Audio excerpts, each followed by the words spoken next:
பரிசுத்த நாமத்துக்கு ஸ்தோத்திரம். எனது மகள் வந்து ஒரு வருஷமாக அலர்ஜியில் ரொம்ப கஷ்டப்பட்டா. மூஞ்சில் வந்து ரொம்ப எரியுதும்பா. ஆனால் நாங்கள் 2-3 ஸ்கின் டாக்டர்கிட்ட போனோம். ஆனால் அவளுக்கு சரியாகலை. இங்கே வந்து நாங்கள் ப்ரேயர் பண்ண ஐயாக்கிட்ட வந்து அவளுக்கு அதோட சரியாயிட்டு. எனக்கு வந்து போன மாதத்துக்கு முந்தின மாதம் வந்து ஐயாக்கிட்ட வந்து ப்ரேயர் பண்ண வந்திருந்தோம். ப்ரேயர் பண்ண வரும்போது ஜோமினி விட்டாங்க. ஜோமினி கொஞ்சம் தள்ளி போயிட்டேன். அதுக்கப்புறம் கூப்பிட்டு இந்த மூக்குக்காக ஜோம் பண்ணி விட்டாங்க. எதுக்கு ஜோம் பண்ணுறாங்கன்னு நான் வீட்டுக்கு போயிட்டேன். அப்புறம் எதுக்கு நம்மளுக்கு மூக்குக்கு ஜோம் பண்ணி விட்டாங்கன்னு எனக்கு தெரியல. ஒரு வாரம் கழித்து நான் வந்து கடைக்கு போயிருந்தேன். கடைக்கு போனாப்புல காலுக்கு கீழே வந்து கயிறு கிடந்திருக்கு. கயிறு கிடந்ததை வந்து நான் பார்க்காம இருந்துட்டு தெத்தி 2 காலம் இறுக பிடிச்சிச்சு. அந்த கயிறு அப்படியே மூஞ்சி குப்புற விழுந்து அந்த மூக்கில் அப்படி விழுந்ததுலேயே ஃபஸ்ட்டு மூக்கில் தான் அடிபட்டுச்சு. இப்போவே விழுந்ததும் நினச்சேன், எஸ்ஸப்பா ஐயா எனக்காக இந்த மூக்குக்காக ப்ரேயர் பண்ணி விட்டாங்க. ஆனால் இந்த மூக்கில் எனக்கு அடிபட்டு எந்த ப்ராப்ளம் இருக்கக்கூடாதுன்னுட்டு நான் அந்த இடத்துல அப்படியே விழுந்த இடத்துல நான் ஜோம்னிட்டு எலும்புனா என் மூக்கிலேருந்து பயங்கர ரத்தம்னா அவ்வளோ ரத்தம். ஆனால் நான் என் மூக்கில் ஏதாவது ஃப்ராக்சர் ஆகியிருக்கோம் அப்படின்னு தான் எல்லோரும் நினச்சி அழுதாங்க. ஆனால் நான் ஹாஸ்பிட்டலுக்கு போனோம். ஹாஸ்பிட்டலில் எக்ஸ்ரே எடுத்த உடனே பாருங்கள் அப்படின்னு சொன்னாங்க. எக்ஸ்ரே எடுத்ததில் வந்து எந்த பிரச்சனையும் இல்லை, எல்லாம் நார்மலாக இருக்குது அப்படின்னாங்க. கர்த்தருடைய நாமத்துக்கு ஸ்தோத்திரம். கர்த்தருடைய பரிசுத்த நாமத்துக்கு ஸ்தோத்திரம். நான் வந்து சின்ன வயசுல அடிபட்டு 2 கண் பார்வையும் இல்லாமல் தான் இருந்தேன். இடையில ஆப்ரேஷன் செய்து எனக்கு பார்வை வந்து திருமணம்லாம் பண்ணாங்க. நவம்பர் 20ஆம் தேதி எனக்கு ஜுரம், அதிகமான ஜுரம். விடையால் ஏஞ்சா 2 பார்வை எனக்கு இல்லை, சுத்தமாகவே இல்லை. உடனே ஆஸ்பத்திரியில் எங்கள் பையன் நைட்டு அட்மிட் பண்ணான். அங்கே நாங்கள் தொடர்ந்து ஜப கோபுரத்துக்கு ஜபம் பண்ணுவோம். ஐயா ஒரு வார்த்தை சொல்லுவார், ஆண்டவரே இவங்களுக்காக இல்லையா எனக்காக இவங்களுக்கு இறங்க ஆண்டவரே அப்படின்னு ஒவ்வொரு சாட்சியிலும் சொல்லுவார். அதை வச்சு என் பிள்ளைங்களுக்காக நீங்கள் ஆண்டவரே இறங்கணும், எனக்கு பார்வை கொடுக்கணும் அப்படின்னு பண்ணும்போது ஆண்டவர் ஆப்ரேஷன் இல்லாமல் எனக்கு பார்வை கொடுத்தார். அத்தோடைய பரிசுத்த நாமத்துக்கு ஸ்தோத்திரம்.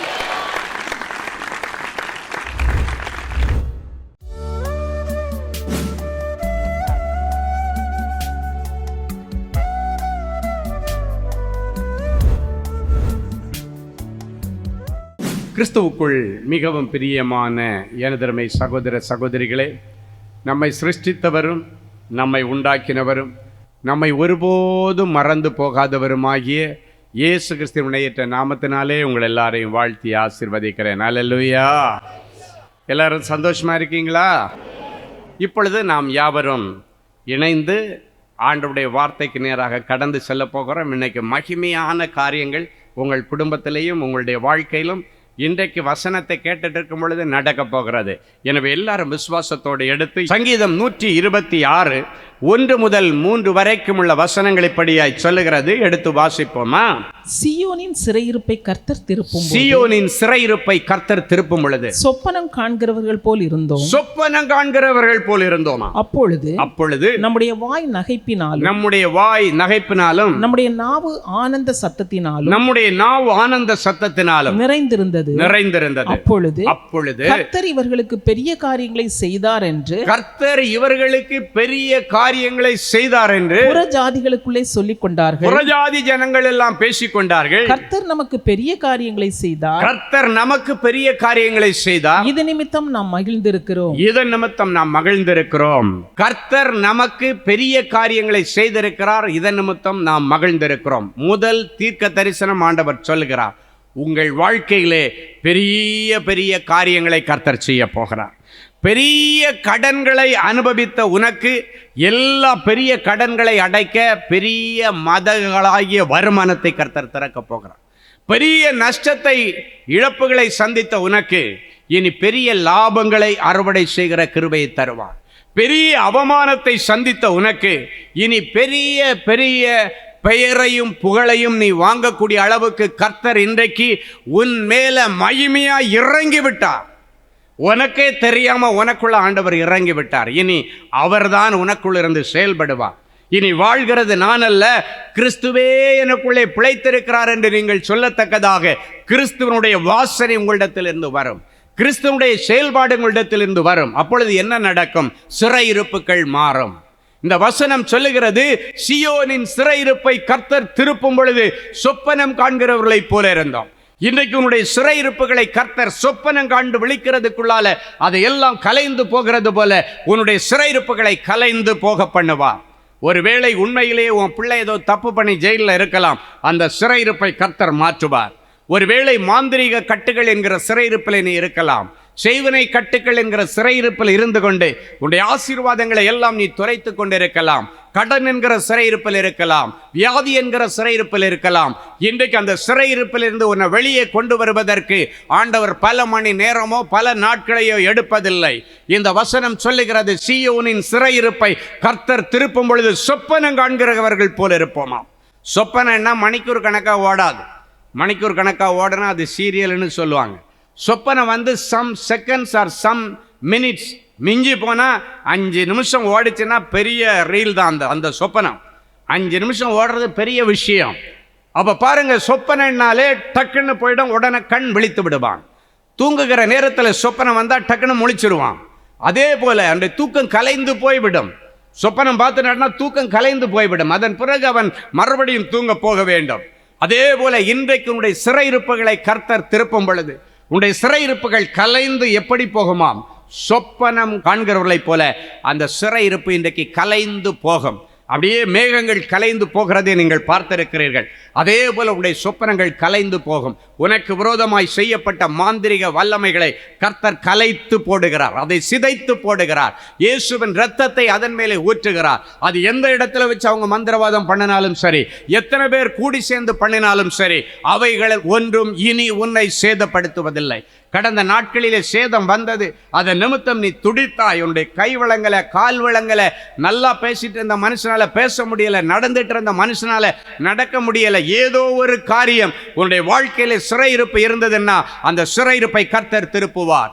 தேவையில்லாத தொடர்புகள் என்கிற சிறையிருப்புல ஒருவேளை உன் புருஷன் சிக்கி இருக்கலாம், மனைவி சிக்கி இருக்கலாம், புள்ள சிக்கி இருக்கலாம், மருமகன் சிக்கி இருக்கலாம். எதுவாய் இருந்தாலும் இன்றைக்கு உன்னுடைய கண்ணீரின் ஜெபத்தை கேட்டு ஆண்டவர் அவர்கள் விரும்பினாலும் விரும்பாவிட்டாலும் அந்த கள்ள தொடர்புகளை எல்லாம் ஆண்டவர் துண்டித்து அவர்களை விடுதலையாக்கி உனக்கிடத்தில் ஒப்படைப்பார். நீ நம்பிக்கையோடு இருக்கிறாய். ஒரு நாள் திரும்பி என் புருஷன் வருவார் என்று சொல்லி யாரிடத்திலும் இதை குறித்து வாய் திறக்க கூடாது. வாய் திறந்தா எனக்கு கேவலன்னு சொல்லி உன் மனசுல வச்சு நீ புழுங்கிட்டு இருக்கிற என் ஆண்டவர் சொல்லுகிறார், பாபிலோனிய ஸ்திரீயிடத்தில் குடியிருக்கிற சீயோனே, அதிலிருந்து உன்னை விடுவித்துக் கொள், பிற்பாடு மகிமை உண்டாகும் என்று சேனைகளின் கர்த்தர் சொல்லுகிறார். இந்த ஸ்திரீயிடத்தில் நீ குடியிருந்தத நிமித்தம் மகிமை இழந்து நிற்கிறாய், முன்னேற்றத்தை இழந்து நிற்கிறாய், வளர்ச்சியை இழந்து நிற்கிறாய், உன்னுடைய வருமானத்தை இழந்து நிற்கிறாய். என் அன்பு தேவனுடைய மகனே, இன்றைக்கு ஆண்டவர் சொல்லுகிறார், அந்த பாபிலோனிய ஸ்திரீயிடத்தில் குடியிருக்கிற சீயோனே, நீ பாபிலோனிய ஸ்திரீ என்றால் அருவருப்பின் ஸ்திரீ, சீயோன் குமாரன் என்றால் பரிசுத்தத்தின் அரசன் என்று அர்த்தம். பரிசுத்தத்தின் அரசனுக்கு அருவருப்பின் அரசு இடத்துல என்ன வேலைன்னு கேட்கிறார். அதிலிருந்து உன்னை நீ விடுவித்துக் கொள், பிற்பாடு மகிமை உண்டாகும். குடும்பத்தில் மகிமையானது நடக்கல, நிறைய காரியங்கள் தடைப்பட்டிருக்கிறது, யோசித்துக் கொண்டிருக்கிறாய். என் ஆண்டவர் சொல்லுகிறார், அந்த பாபிலோனிய ஸ்திரீயிடத்திலிருந்து உன்னை நீ விடுவித்துக் கொள், பிற்பாடு மகிமை உண்டாகும். சிறையிருப்பில் இருந்து திருப்பம். என் அன்பு தேவனுடைய பிள்ளைகளே, சில பிள்ளைகளுக்கு டிப்ரெஷன் என்கிற சிறையிருப்பில் இருக்கிறாங்க. அந்த டிப்ரெஷன் என்கிற சிறையிருப்பிலிருந்து கர்த்தர் இன்றைக்கு அவர்களை வெளியே கொண்டு வருகிறார். இப்போ லேட்டஸ்ட்டாக பார்த்தீங்கன்னா நிறைய பிள்ளைகளுக்குள்ளால இப்போ இந்த லேட்டஸ்ட் வீடியோ கேம்ஸ் வந்ததுனால அநேக பிள்ளைகள் அதற்கு அடிமைத்தனத்தில் இருக்கிறார்கள். நிறைய குடும்பங்களிலிருந்து அநேக ஜெப விண்ணப்பங்கள் வருகிறதை பார்த்து கொண்டிருக்கிறேன். என் அன்பு தேவனுடைய பிள்ளைகள், அது ஒரு சிறையிருப்பு. இன்றைக்கு ஆண்டவர் சொல்லுகிறார், நீ ஆண்டவரிடத்தில் கேள், அந்த சிறையிருப்பை ஆண்டவர் இரவோடு இரவாக கலைத்து போடுவார், இரவோடு இரவாக கலைத்து போடுவார். என் அன்பு தேவனுடைய பிள்ளைகளே, இன்றைக்கு உங்களுடைய இருதயத்தில் நீங்க நம்பிக்கையோட போங்க. ஆண்டவரால் செய்ய முடியாத அதிசயமான காரியம் ஒன்றுமில்லை. அவர் சொல்ல ஆகும், கட்டளையிட நிற்ப ஏதோ ஒரு சிறையிருப்பு, எந்த சிறையிருப்பா இருந்தாலும் சரி. நிறைய பிள்ளைங்க இப்ப அவிசுவாசம் என்கிற சிறையிருப்பில் இருக்கிறாங்க. இன்றைக்கு அந்த சிறையிருப்பு ஆண்டவர் எடுத்து வெளியே கொண்டு வர விசுவாசம். எனக்கு ஒன்றுமே நடக்காது, நான் எங்கே பெரிய ஆளாக முடியும், எனக்கு அதுக்கு எங்கே அறிவு இருக்குது, எனக்கு அதுக்கு எங்கே ஞானம் இருக்குது, எனக்கு அதுக்கு எந்த தகுதி இருக்குது அப்படின்னு நிறைய பேர் ஆண்டவர் கொடுத்திருக்கிற தகுதியையும் மேன்மையும் இன்றைக்கு இல்லை இல்லை இல்லைன்னு சொல்லி அது இல்லாமலே போயிடுச்சு. வேதம் என்ன சொல்லுகிறது தெரியுமா? இல்லைன்னா கூட இல்லாததை இருக்கிறது போல அழைத்து ஸ்தோத்திரம் பண்ணு, அது இருக்கிறதா கிடைக்கும். இன்னைக்கு அந்த ஃபார்முலாவை நீங்க பண்ணி பாருங்க, அது அப்படியே நடக்கும். ஒரு முறை நான் டிவியில் இந்த வசனத்தை வச்சு பிரசங்கம் பண்ணிட்டு இருந்தேன். இல்லாததை இருக்கிறது போல அழைத்து ஸ்தோத்திரம் பண்ணும் பொழுது அது இருக்கிறதா கிடைக்கும். அப்படின்னா உங்களுக்கு என்னெல்லாம் இல்லையோ அது இருக்குன்னு சொல்லி ஸ்தோத்திரம் பண்ணுங்க. அப்படின்னா என்ன தெரியுமா? ஆண்டவரே, இப்போ உங்களுக்கு ஒரு கவர்மெண்ட் வேலை இல்லைன்னா, ஆண்டவரே எனக்கு ஒரு நல்ல அரசாங்க வேலையை தந்ததுக்காய் ஸ்தோத்திரம். நீங்கள் தந்துட்டீங்க, உமக்கு ஸ்தோத்திரம். உனக்கு குழந்தை இல்லையா, வயத்துல கையை வச்சுட்டு ஆண்டவரே என்ன பிள்ளைத்தாச்சி ஆக்கினதற்காய் ஸ்தோத்திரம். குடிகாட புருஷனுக்காக நீண்டி ஜெபிக்கும் பொழுது ஆண்டவரே என்னுடைய புருஷனை ஒரு நல்ல பொறுப்புள்ள புருஷனாய் மாற்றி தந்ததற்காய் ஸ்தோத்திரம். தந்துட்டீங்கன்னு சொல்லுங்க. தாரும் என்று கேட்பது ஜெபம், தந்துட்டீங்கன்னு சொல்லுகிறது ஜெபத்திற்கு பதில். நல்லா மறுபடியும் கேளுங்க, தாரும் என்று கேட்பது ஜெபம், நீ தந்ததற்காய் ஸ்தோத்திரம் என்று சொல்லுவது ஜெபத்திற்கு பதில். இது ஆண்டவர் எழுதி வைத்திருக்கிற ஒரு டெக்னிக். இதை சொல்லி பாருங்க, அற்புதம் நடக்கும். அப்ப நான் இதை சொல்லி யார் யாருக்கு என்ன வேணுமோ இதுக்கு மேல ஆண்டவர் இதை தாங்கன்னு கேட்காதீங்க. தந்ததற்காய் ஸ்தோத்திரம். தந்துட்டீங்கப்பா அப்படின்னா நான் ரிசீவ் பண்ணிட்டேன் அப்படின்னாச்சுன்னா விசுவாசமுள்ள ஜெபம். ஆண்டவர் கொடுத்துட்டாரு, கேட்ட உடனே கொடுத்துட்டாருங்கிற நம்பிக்கை, அந்த விசுவாசம். அது முடிச்சு அதுக்கப்புறம் அடுத்த வாரத்தில் இருந்து பார்த்தா எக்கச்சக்கமான சாட்சி. அந்த டைமில் தான் ஒரு முறை நான் கத்தார் தேசத்துக்கு ஊழியத்துக்கு போயிருக்கிறேன். கத்தார் தேசத்துல எல்லாம் எப்படி மினிஸ்ட்ரி அப்படின்னாச்சுன்னா, கிறிஸ்தவர்கள் ஆண்டவர் ஆராதிக்கிறதுக்குன்னு ஒரு பெரிய கேம்பஸ் இருக்கும். அங்கே நிறைய சர்ச்சஸ் கொடுத்துருப்பாங்க. காலையில் 8லேருந்து 9 மணி வரைக்கும் இவங்களுக்கு, 9லேருந்து 10 வரைக்கும் இவங்களுக்கு அப்படின்னு அரசாங்கம் ஒதுக்குற இடம். நீங்கள் எல்லா இடத்துலையும் போய் அங்கே இங்கே மாதிரியெல்லாம் சர்ச் பார்க்க முடியாது. அதுக்குன்னு ஒதுக்கப்பட்ட இடத்துல ஒரு 40-50 சர்ச்சஸ் அப்படியே ஒரே இடத்துல இருக்கும். அதில் 50 சர்ச்சஸில் 500 சர்ச்சஸ் ஆராதனை நடக்கும். எப்படின்னா டைம் ஷிஃப்ட் மாதிரி. இத்தனை மணிக்கு இவங்க முடிச்சுட்டு அவங்க கீபோர்டெல்லாம் கலட்டிட்டு அவங்கவுங்க கேபிள் மைக் எல்லாத்தையும் கழட்டிட்டு அவங்க போயிடுவாங்க. அடுத்தவங்க கொண்டு வருவாங்க, அப்படியே எல்லாத்தையும் கனெக்ட் பண்ணிட்டு திருப்பி அவங்க ஆராதனை நடத்துவாங்க. முடிச்ச உடனே இவங்க கழட்டிட்டு போவாங்க, அடுத்தவங்க. இப்படி தான் அங்கே நடக்கும். அப்போ நான் போன அந்த சர்ச்சில் பிரசங்கம் பண்ணிட்டு நான் வெளியே வர்றேன். அப்போ அடுத்த ஷிஃப்ட்டுக்கு ஒரு ஃபேமிலி வராங்க, நிறைய பேர் வராங்க. அதில் ஒரு ஃபேமிலி வர்றாங்க. என்ன பார்த்த உடனே ஓடி வந்து ஒரே சந்தோஷம் அவங்களுக்கு. ஐயா, நான் ஒரு பெரிய சாட்சி சொல்கிறேன். என்னம்மான்னு கேட்டேன். நீங்கள் ஏஞ்சல் டிவியில் ஒரு நாள் சொன்னீங்கல்ல, அது வரைக்கும் 15 வருஷமாக எனக்கு குழந்தை இல்லை, 15 வருஷமாக குழந்தை தாங்கன்னே கேட்டுட்டு என் காலத்தை ஓட்டிக்கிட்டேன். ஆனால் என்னைக்கு நீங்கள் சொன்னீங்களோ இல்லாதது இருக்கிறது போல அழைச்சி ஸ்தோத்திரம் பண்ணுன்னு, அப்போ அதை கூட இவன் இந்த ப்ரோக்ராம் பார்க்கல. அப்படியே ஃப்ரெண்டு ஒருத்தி பார்த்துட்டு அவள் ஃபோன் பண்ணி சொல்கிறா, ஒரு நல்ல ப்ரோக்ராம் ஏஞ்சல் டிவியில் ஓடுது, நீ டியூன் பண்ணி உடனடியாக பாரு அப்படின்னு சொன்னதுனால, ஐயாவுடைய ப்ரோக்ராம் நீ பாரு, இன்னைக்கு ஸ்பெஷலாக குழந்தை இல்லாதவங்களுக்காக வேண்டி இந்த ப்ரோக்ராமை அவங்க டெடிகேட் பண்ணுறாங்க, அதனால் நீ பாரு அப்படின்னோடனே அதனால தான் அவள் அந்த ப்ரோக்ராம் பார்க்குறா. அதுக்கு முன்னாடி என்ன அவளுக்கு தெரியாது. அவள் ஃப்ரெண்டு ஃபார்வர்ட் பண்ணுறா, இவள் பார்க்குறா. அப்போ சொன்னா, என் ஃப்ரெண்டு தான் சொன்னா, இன்னைக்கு இந்த ப்ரோக்ராம் ஸ்பெஷலாக குழந்தை இல்லாதவங்களுக்காக நீங்கள் டெடிகேட் பண்ணுறீங்கன்னு சொன்னாங்க. அதனால நான் பார்த்தா நீங்கள் சொன்னீங்க இல்லாததை இருக்கிறது போல அழைச்சி ஸ்தோத்திரம் பண்ணமா, உன்னை முழு மாசம் பிள்ளை தாச்சியா அவன் விசுவாச கண்களை நீயே பாரு. இன்னைக்கு நீயே உன் விசுவாச கண்கள்ல நீ 10 மாசம் 9வது மாசம் கர்ப்பிணியா இருந்தா எப்படி இருப்பியோ அதை உன்னுடைய விசுவாச கண்கள்ல பார்த்து, ஆண்டவரே என்ன முழு மாசம் பிள்ளை தாய்ச்சி ஆக்கினதற்காய் ஸ்தோத்திரம் அப்படின்னு நீ சொல்லிப்பாரு, உன்னுடைய சொந்த கண்கள் காணுன்னு சொல்லிட்டு அதில் நான் பிரசங்கம் பண்ணேன். அவள் அதை கேட்டுட்டு வயத்தில் எப்படி கை வச்சிருந்தாலும் அவள் சொல்லும் போது ஆச்சரியமா இருந்துச்சு. இப்போ கன்சீவ் ஆக முன்னாடி வயர் இதே மாதிரி ஒட்டி போய் தான் கிடக்கும், இப்படி வைக்கல. பெருசா வயர் இருக்கும்போது எப்படி இருக்கும், 9 மாசம் பிள்ளை தாச்சியா இருக்கும்போது வயர் எப்படி இருக்குமோ அது மாதிரி கையை தள்ளி வச்சுக்கிட்டா. அப்படின்னா இந்த வயரு அந்த பிள்ளை தாச்சி வயர் மாதிரி ஆகிற மாதிரி இப்படி வச்சிருப்பாளாம். இப்படி வச்சுட்டு, ஆண்டவரே என்னை முழு மாத பிள்ளை தாச்சியாய் மாற்றினதற்காய் ஸ்தோத்திரம் என்னைக்கு சொன்னாலோ அதே மாசம் அவ கன்சீவாக கர்த்தர் உதவி செய்தார். அல்லேலூயா. என் அன்பு தேவனுடைய பிள்ளைகளை, அது வரைக்கும் கட்டப்பட்டிருந்த அவளுடைய அந்த கற்பம் கட்டவிழ்க்கப்பட்டது. சொப்பனங்கண்டு விழிக்கிறது போல அவளுடைய அந்த அவமானத்தின் சிறையிருப்பில் இருந்து அவள் வெளியே வந்தா. அந்த பிள்ளையை கையில் கொடுத்து என் பிள்ளைக்கு ஒரு பேர் வைங்கன்னு சொன்னா பாருங்க, ஸ்பாட்ல அந்த பிள்ளைக்கு அழகான ஒரு பேர் வைக்க கர்த்தர் உதவி செய்தார். அல்லேலூயா. அவள் சொல்றா, நீங்க வருவீங்கன்னு எனக்கு தெரியாது, நான் எங்க சர்வீஸ்க்கு வந்தேன், வரும் பொழுது நீங்க சர்வீஸ் முடிச்சுட்டு வெளியே வர்றீங்க, இது ஆண்டவருடைய திட்டம், என் பிள்ளைக்கு உங்க கையால ஏந்தி பிள்ளைக்கு பேர் வைக்கணும் என்று உங்க திட்டமா இருந்திருக்கிறது.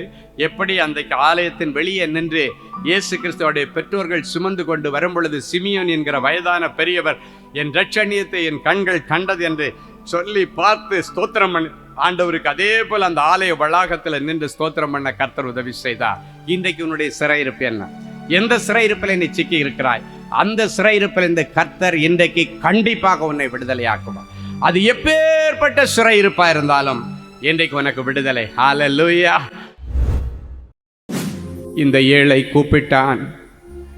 கர்த்தர் அவன் சத்தத்திற்கு செவி கொடுத்து அவனுடைய எல்லா நெருக்கங்களுக்கு நீங்களாக்கி அவனை விடுவித்தார். என் பிள்ளைகளுடைய இருதயமாகிய சிங்காசனம் இப்பொழுது உமக்காக அலங்கரிக்கப்பட்டிருக்கிறது. உம்முடைய ராஜ்யம் இவர்கள் ஒவ்வொருவருக்குள்ளே இப்பொழுது ஸ்தாபிக்கப்படுவதாக. இருளின் ராஜ்யம் இப்பொழுது பிடுங்கி போடப்படட்டும்.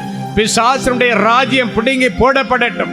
இவர்கள் விரும்பாததை இவர்களுக்குள் இருந்து நடப்பித்த பொல்லாத கிரியைகளின் ராஜ்யம் தகர்க்கப்பட்டு பிடுங்கி போடப்பட்டு பரிசுத்த தேவனுடைய ராஜ்யம் என் பிள்ளைகளுக்குள்ளே ஸ்தாபிக்கப்படுவதாக. உம்முடைய ராஜ்யம் பரலோகத்திலே உம்முடைய ராஜ்யம் வீற்றிருக்கிறது போல என் பிள்ளைகளுடைய இருதயத்திலும் வீற்றிருப்பதாக. உம்முடைய ராஜ்யம் வருவதாக என்று அனுதினமும் ஜெபிக்கிற என் பிள்ளைகளுக்கு அவர்களுடைய இருதயத்தில் உம்முடைய ராஜ்யம் இப்பொழுது ஸ்தாபிக்கப்படுவதாக. இனி இவர்கள் நினைக்கிற காரியங்கள் அல்ல, நீர் நினைக்கிற காரியங்கள் இவர்களுக்குள் இருந்து செயல்படுவதாக. உம்முடைய செய்கையை ஜனங்களின் இவர்களிடத்திலே காண்பார்களாக. தேவ மகிமை வெளியரங்கமாவதாக. ஆண்டவரே உமக்கு நன்றி. இப்பொழுதும் என் பிள்ளைகள் என்னென்ன காரியங்களை உம்முடைய சமூகத்திலே விண்ணப்பித்துக் கொண்டிருக்கிறார்களோ இவர்கள் கேட்கிற எல்லா ஜெபங்களுக்கும் உம்முடைய கண்கள் திறந்தவைகளும் உம்முடைய செவிகள் திறந்தவைகளும் கேட்கிறவைகளுமாய் இருக்கிறபடியினாலே உமக்கு நன்றி, உமக்கு நன்றி. உன் மன விருப்பத்தின்படி உனக்கு தந்தருளி உன் ஆலோசனைகளை எல்லாம் நிறைவேற்றுவார். ஆண்டவரே என் பிள்ளைகளோடு இன்றைக்கு நீர் பண்ணின உடன்படிக்கையை நினைந்தருளுவீராக. ஒரு விசை கூட இந்த கடைசி நிமிடத்திலே நீர் நினைந்தருளுவீராக.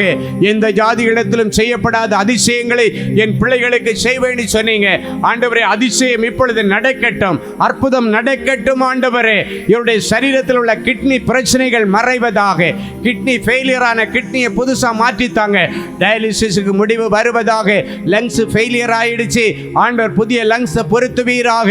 எந்தெந்த பிள்ளைகள் குடிச்சு குடிச்சு குடிச்சு லிவர் ஃபெயிலியரான நிலைமையில இருக்கிறாங்களோ ஆண்டவரே இவர்களை மன்னித்து இப்பொழுது என் பிள்ளைகளுக்கு இரக்கம் செய்வீராக. இந்த நிமிஷத்தில் கர்த்தருடைய மகிமை என் பிள்ளைகள் மேல இறங்கட்டும். ஆண்டவர் ஒரு புதிய லிவரை பொருத்தி என் பிள்ளைகளுக்கு நீர் மறுவாழ்வு தருவீராக. மறுபடியும் என் பிள்ளைகள் உற்சாகமாக ஓட நடக்க கர்த்தர் பலன் தருவீராக. என் பிள்ளைகளுடைய லிவரை புதுதா மாற்றினதற்காய் உமக்கு நன்றி. காரியம் மாறுதலாய் முடியும் என்று சொன்ன ஆண்டவர் கோர்ட்டு கேஸ்ல உனக்கு சாதகமாக பதில் வரும். மெடிக்கல் ரிப்போர்ட்ல உனக்கு சாதகமாக பதில் வரும். எதில் எல்லாம் சாதகமான பதில் எதிர்பார்த்து கொண்டிருக்கிறாயோ அடுத்த அரசாங்க தேர்வு எழுதின ரிசல்ட்ல சாதகமாக உனக்கு பதில் வரும். நீட்ல உனக்கு சாதகமான பதில் வரும். ஆண்டவர் சாதகமான காரியங்களை செய்கிறவர். எதிர்மறையாயிருந்த சூழ்நிலைகளை மாற்றி சாதக காற்று உண்மையிலே வீசுகிறது. இயேசுவின் மூலம் பிதாவே, ஆமேன், ஆமேன்.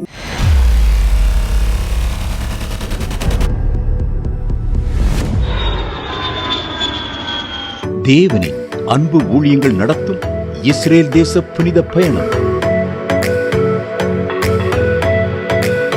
அன்பானவர்களே, ஆண்டவராகிய இயேசு கிறிஸ்து பிறந்து வளர்ந்து ஊழியம் செய்து மரித்து அடக்கம் பண்ணப்பட்டு உயிரோடு எழுந்த புனித ஸ்தலங்களை கண்டு மகிழ இதோ ஓர் அரிய வாய்ப்பு. உங்கள் வாழ்நாள் கனவை நனவாக்க நமது அன்பு சகோதரர் சுவிசேஷகர் டி. ஸ்டீபன் அவர்களுடன் 11 நாட்கள்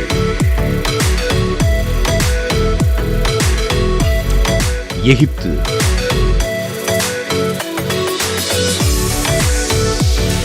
யோர்தான்,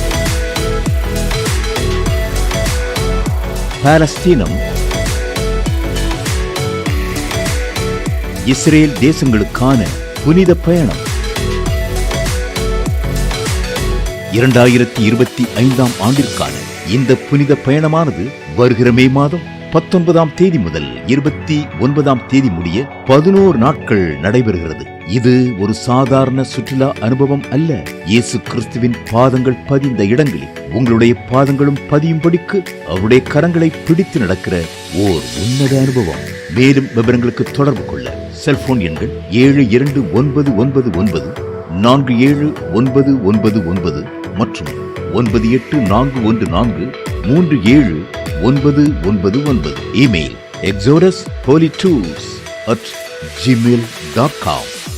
Website www.exodusholytools.com. கிறிஸ்துவுக்குள் அன்பானவர்களே, ஆண்டவராகிய இயேசு கிறிஸ்துவின் இனிய நாமத்தில் அன்பின் வாழ்த்துக்கள்.